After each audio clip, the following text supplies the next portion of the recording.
नमस्कार दोस्तों, श्री शिवाय नमस्तुभ्यम। आप सभी का मेरे चैनल श्री लॉग पे बहुत बहुत स्वागत है।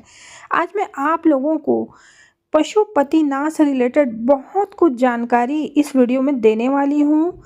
आप बिल्कुल भी इसको स्किप करके ना देखिएगा, क्योंकि एक एक चीज़ मैंने इसमें बहुत बारीकी से बताया है कि आपको इसकी पूजा कैसे करनी है, कब करनी है, किस तरीके से करनी है। और जो इस व्रत के नियम हैं उसके लिए मैंने वीडियो के लास्ट में कुछ नियम बताए हुए हैं, जिसे आपको जानना बहुत ज़रूरी है, तभी आपका व्रत सफल हो सकता है। तो मेरे वीडियो में बने रहने के लिए मेरे चैनल को लाइक, सब्सक्राइब, शेयर ज़रूर करें।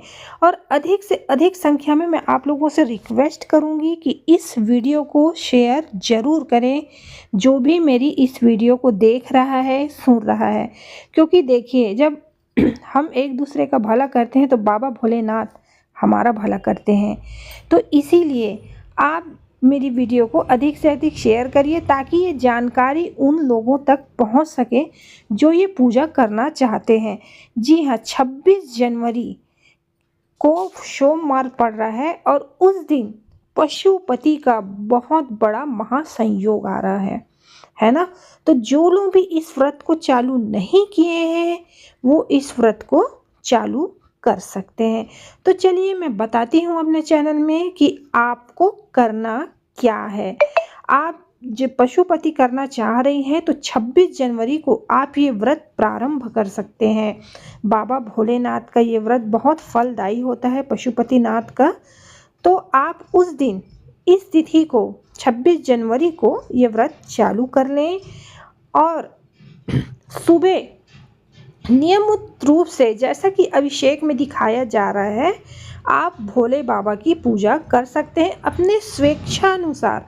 आप जिससे उसका अभिषेक करना चाहते हैं बाबा भोलेनाथ का, वो सारी सामग्री आपको रख लेनी है। जैसे कि यहाँ सिंदूर से अभिषेक हो रहा है, लाल सिंदूर से बाबा भोलेनाथ का। तो सर्वप्रथम हमको दूध से स्नान कराना है भोलेनाथ को। मैंने एक एक चीज़ बहुत बारीकी से बताया हुआ है। दूध के बाद हल्दी स्नान कराएंगे, शहद स्नान कराएंगे, अब दही से स्नान कराएंगे, है ना। जैसे जैसे आप लोगों की स्वेच्छा है वैसी पूजा सामग्री अपने थाली में आप जरूर रखिएगा। तो इससे क्या होता है, बाबा अभिषेक से बहुत प्रसन्न रहते हैं। कई लोग कहते हैं कि इस तरीके से नहीं करने चाहिए, भगवान का अभिषेक तो अभिषेक होता है। तो मैंने सारी चीज़ें इसमें बताई हुई हैं। दही का भी हम स्नान कराते हैं बाबा को। आपकी जैसी स्वेच्छा हो आप वैसा स्नान कराइए। पशुपति के दिन 26 जनवरी के दिन आप नहा धो के अपनी पूजा थाली लेके मंदिर जाएं और मंदिर में बाबा का पूजन अभिषेक कर उसमें उतनी सामग्री बचा लें थाली में कि जितनी सामग्री है आप लेकर के गई हैं थाली में, वो सामग्री वापस आप शाम को पूजा में यूज़ कर सकें। तो ये है हमारे पशुपति व्रत का पहला चीज़।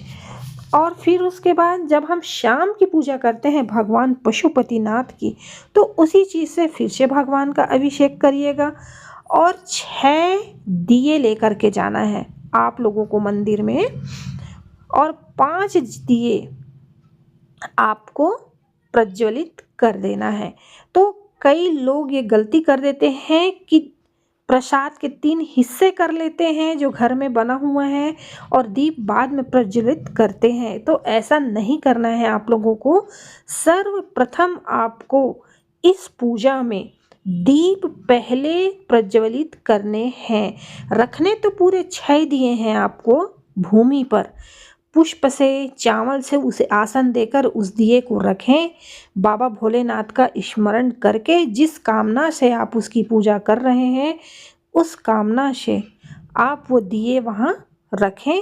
उसके बाद उसमें से 5 दीप प्रज्वलित करें और 5 दीप प्रज्वलित करने के बाद जो भी आपने मीठे का प्रसाद बनाया है, खीर बनाया है, शीरा बनाया है, हलवा बनाया है, जो भी आप मीठे का बाबा भोलेनाथ को भोग लगाना चाहते हैं, दीप प्रज्वलित करके ही आप प्रसाद के 3 हिस्से करें और भगवान से कामना करें कि हे भोलेनाथ, हमने इस उद्देश्य से आपकी पूजा की है, आप हमारी मनोकामना पूर्ण करें। और 26 जनवरी को तो बहुत ही बड़ा संयोग बन रहा है, जैसे कि 18 जनवरी से 19 जनवरी को भी महासंयोग था, तो उसी प्रकार का जो महासंयोग बन रहा है वो 26 जनवरी को है। तो इस दिन आप इस पूजा को प्रारंभ कर सकते हैं। अब मैं आपको बताने वाली हूँ इससे नियम इसके क्या हैं, पशुपति नाथ के। ये आप लोगों के लिए जानना बहुत जरूरी है, तभी आपकी पूजा सफल होगी।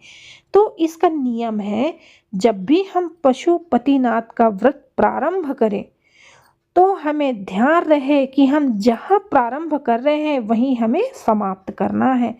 जैसे आप अपने ससुराल में पूजा कर रही हैं तो आप अपने ससुराल में ही पूजा करेंगी, आप बाहर जगह जाके ये पूजा नहीं कर सकती।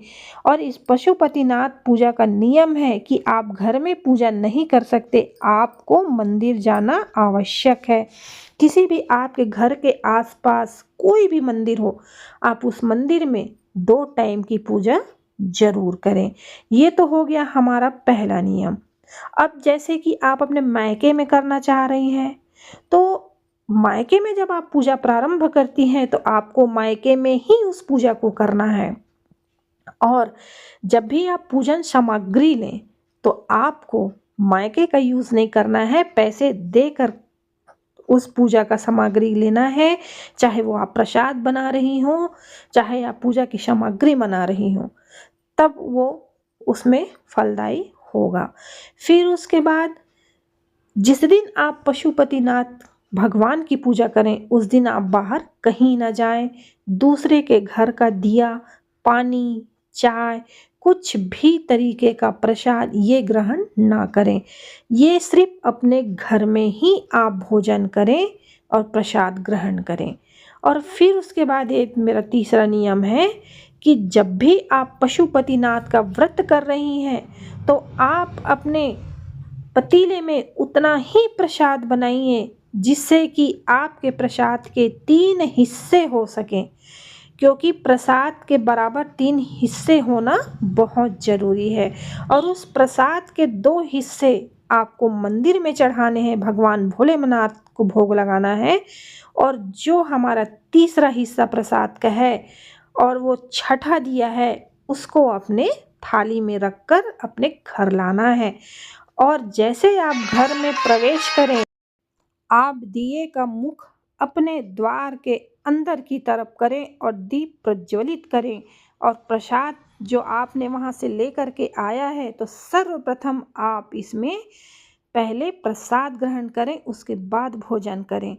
फिर उसके बाद है इसमें चौथा मैं बता रही हूँ आपको कि ये प्रसाद आपको ही खाना है, घर में किसी सदस्य को आपको नहीं देना है। चाहे वो आपके पोती हो, पोता हो, चाहे आपके पोती हो, पोता हो, ये प्रसाद आपको किसी को नहीं देना है, प्रसाद आपको ही लेना है। और ये आपको मैं ये सारी चीज़ें विस्तार पूर्वक यहाँ पास बता रही हूँ।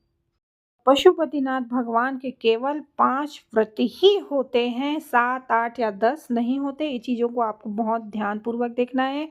मैंने वीडियो में वो सारी बातें बताई हैं, इसे आप ध्यान से सुने और अधिक से अधिक शेयर करें ताकि लोगों तक भी पहुंच जाए। और 26 जनवरी को महासंयोग में होने वाला उपाय भी मैं आपको बता देती हूँ कि आपको करना क्या है। बेलपत्री की जो 3 पत्तियाँ होती, और जिस दिन आपका व्रत का आखिरी सोमवार हो उस दिन 108 मूंग के दाने, 1 नारियल और 11 रुपए पैसे आप अपने स्वेच्छा के अनुसार भगवान भोलेनाथ को समर्पित कर सकती हैं।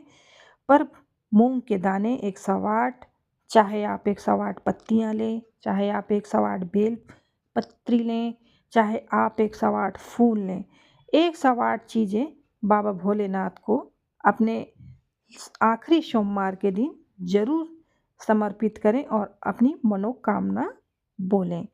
और उस दिन और एक विशेष उपाय मैंने बताया है इसमें, बेल पत्री जो होती है तो उस बेल पत्री की बीच वाली पत्ती पे आपको पीला चंदन लगाना है। चंदन कोई भी ले सकते हैं, घोला हुआ चंदन या पीला चंदन। बीच वाली पत्ती पे ध्यान रहे, बीच वाली पत्ती पे आपको लगाना है।